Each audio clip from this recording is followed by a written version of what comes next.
တေမေဤခေါ်တန်တောက်တောက်တောက်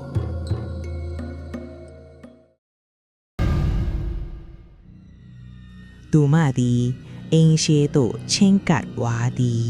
အေးဆက်တောင့်တင်းနေသော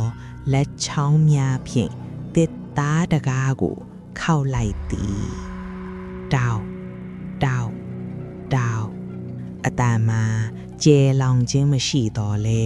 အိမ်ထဲတွင်အိမ်မောကြနေသောဥပဤရင်ထဲသို့လှန်ဖြင့်ထိုးလိုက်တဲ့ကဲ့သို့ခံစားလိုက်ရသည်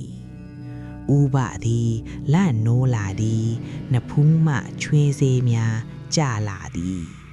သူသည်အသက်ရှူပင်မဝန့်ဘဲတကားကြားဖြင့်အပြင်ကိုချောင်းကြည့်လိုက်မိသည်အပြင်ဘက်တွင်မြင်လိုက်ရသည်မှာပခုံးပေါ်မှအခေါင်းကိုအိမ်ရှည်သွင်းချလိုက်သောအမျိုးသမီးဖြစ်သည်သူမကအခေါင်းအဖုံးကိုဖြည်းဖြည်းချင်းပွတ်တက်နေတဲ့ဒီညတော့ငါအတွက်အဖော်ရပြီဟုအရှာရှာအတန်ကြီးဖြင့်ပြောလိုက်သည်ဥပမှာကြောက်လန့်လွန်သည့်ဖြင့်အော်ပင်မအော်နိုင်ပဲနေရာမှာတင်တောင့်တင်းသွားခဲ့သည်